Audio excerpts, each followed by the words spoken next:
เราอยู่ในตู้แบบนี้นะคะในราคา50 รูแบบรู้สึกดีมากที่แบบตัดสินใจมาที่นี่นะ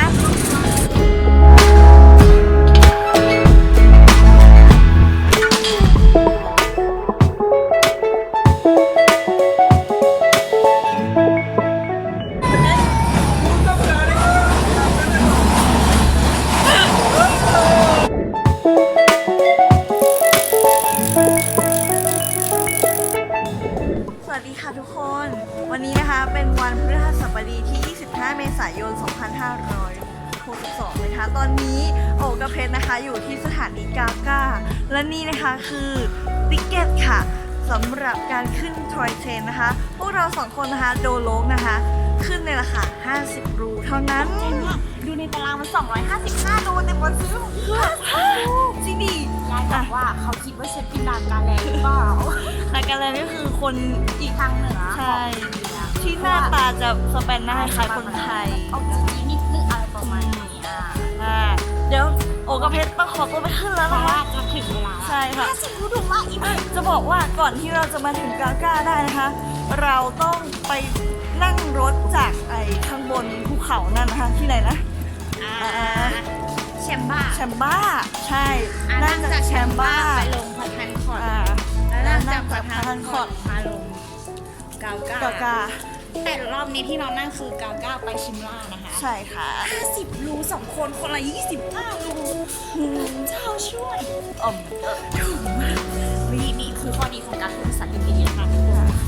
และนี่นะคะคือหน้าตาของทอยเทรนมันจะเป็นแบบนี้ถ้าดูใกล้ๆมีตัวเดี๋ยวโอ้กับเพชรต้องไปหาที่นั่งก่อนนะและนี่นะคะคือโมเมนต์ที่รถไฟกำลังจะออกเย่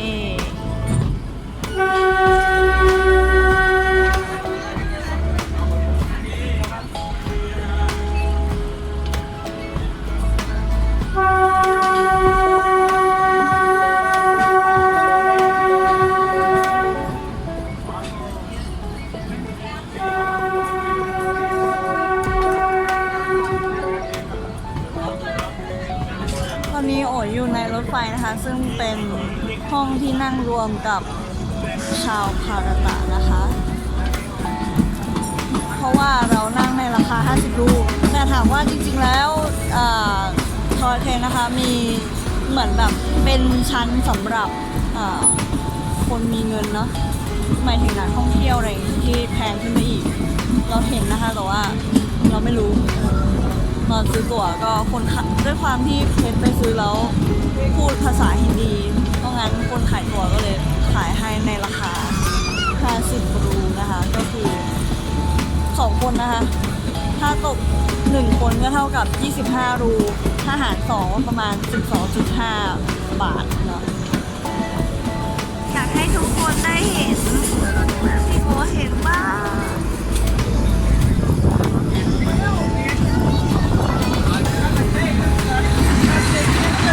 อันนี้เป็นอุโมงค์อะ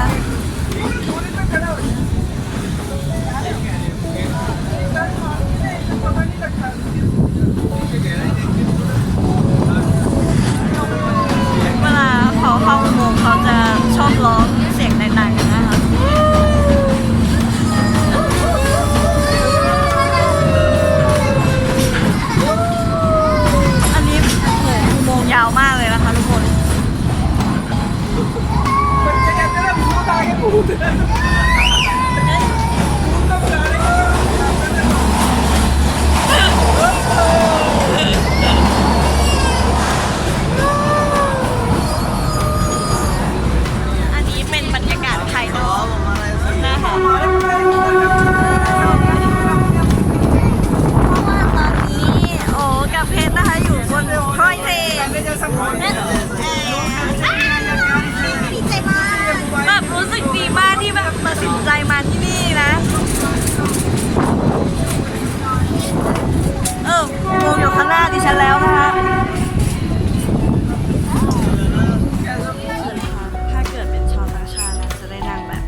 35รูปะ ค่ะ ใช่น่าจะแพงแล้วในขณะที่อยู่เราสองคน ก็เป็นนา ที่ ก้า แบบ ค่ะ นี้ นาก้าเลยจ้า เราอยู่ในตู้แบบนี้นะคะในราคา50รูเย้ คนละ25รูนะคะ ใช่ใช่ใช่ คนละ200 ใช่ใช่คนละ25รูเราสองคนก็50รูแต่พวกเขาคนละ255รูก็ คนชาร์จเนี่ย ค่ะตอนนี้นะคะโอกับเพชรก็กำลังนั่งจากเกาก้านะคะไปสู่ชิมลาโดยใช้ทอยเทรนเหมือนเดิมแต่ตอนนี้เป็นเวลาประมาณบ่ายโมงใกล้จะครึ่งแล้วนะคะและที่โอจะพูดในคลิปนี้ก็คือให้ทุกคนสังเกตให้เห็นไหมนะนี่ไอ้ต้นไม้แบบนี้นะคะที่มันมีสีเหลืองสีขาวสีอะไรสีต่างๆใช่สีสดๆที่มันดูแปลกแยกจาก ยากของคือว่า ถูกต้องเนี่ยแหละ แล้วที่เราจะบอกว่าเฮ้ยถ้าใครไม่ชอบแบบบรรยากาศแบบว่าไม่ค่อยเขียวขนาดเนี้ยก็มาฤดูอื่นฤดูอื่นนะคะใช่ฤดูหนาวนี่น่าจะแห้งไปอีกแบบนึงนะแต่ถ้าฤดู นี่น่าจะดี ใช่ฤดูฝนน่าจะชุ่มฉ่ำแล้วก็เขียวนะ ได้ถ้าผ่านวิชา คุณพี่คะอยากออกกล้องด้วยใช่ไหมคะได้ค่ะ แต่ว่าจะมา นี่แล้วมันมีต้นไม้สวยๆตั้งหลายต้นเลยนะทุกคนอยากโชว์นะแต่ว่าก็มันตรงนี้มันดันไม่เจอค่ะ เจออุโมงค์แทนเนาะไว้ไม่ไปนะคะทุกคนกระบอกเพชรก็มีอยากจะบอกหน้ามืดไปเลยทีเดียวดิฉันเองอะปากเป็นปากนกกระจอกเลยอะไม่ได้กินผัก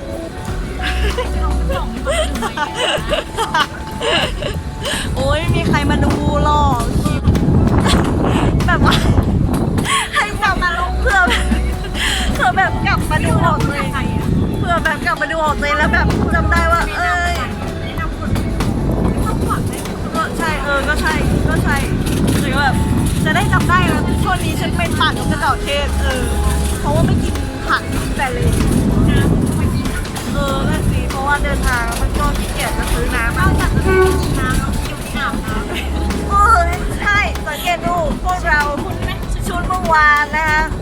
เมื่อวานใส่อย่างสวยใช่ไหมหน้านี่แต่งอย่างดี วันนี้คิ้วก็ไม่มี สูงมาก นี่สวยมากเลย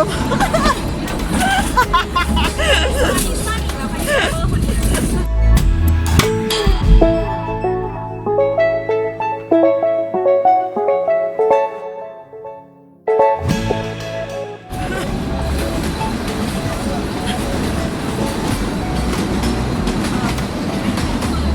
เย้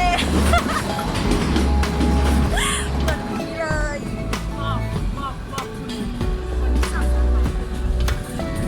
อกว่าเวลายื่นไม้นี่คือเขาไปถ่ายรูประวังอุโมงค์ด้วย ใช่ค่ะต้องระวังอุโมงค์นะคะอันนี้ก็ดีค่ะมีเพชรเป็นตาที่ดูข้างหน้าให้เพราะว่าผมไม่ดูนี่สวยมากมันเป็นหินเป็นแบบเป็นระยะเลยอ่ะ ใช่แล้วมันแบบว่าไม่รู้เลยว่าข้างหน้าของเราจะเจออะไรเนอะ แบบถ่ายไปเรื่อยโดยไม่รู้ว่า อันตรายมากๆเลยค่ะ โดยเฉพาะคนอย่างดิฉัน บายบายค่ะทุกคน เรียกได้ว่าในคลิปนี้คือการเดินทางจากเมืองกาก้าไปชิมล่าโดยรถไฟทอยเทรนเป็นความพยายามในการท่องเที่ยวทริปนี้มาก เราทั้งคู่ตะลุยไปเมืองฮาริดวานฤาษีเกตและขึ้นเขาข้ามรัฐไปเที่ยวที่รัฐหิมาจัลประเทศ โดยใช้เวลายาวนานกับการนั่งรถขึ้นและลงเขาที่รัฐหิมาจัลประเทศ และเราก็ได้ลงเขามาเพื่อต่อรถไฟทอยเทรนขบวนนี้ เพื่อขึ้นไปที่เมืองชิมลาซึ่งตั้งอยู่ในรัฐหิมาจัลประเทศอีก การเดินทางโดยรถไฟขบวนนี้กินเวลาประมาณ 7-8 ชั่วโมงเลยทีเดียว ความโชคดีและเรื่องราวในการท่องเที่ยวบนรถไฟขบวนนี้ท ำให้โอกับเพชรได้เจอกับคนอินเดียที่น่ารักและเป็นมิตรกับเรามากๆพวกเขาแบ่งปันขนมและอาหารอินเดียให้เราลองชิมดูบรรยากาศที่รายล้อมไปด้วยผู้คนที่นิสัยน่ารักในอินเดียแบบนี้ไม่ได้เกิดขึ้นกับพวกเราบ่อยนักแม้ว่าต้นไม้ใบหญ้าข้างทางจะไม่ได้มีสีเขียวสดแต่ทว่าเราได้พบกับผู้คนอินเดียที่มอบความอบอุ่นความรู้สึกดีๆในการท่องเที่ยวครั้งนี้นั่นหมายความว่า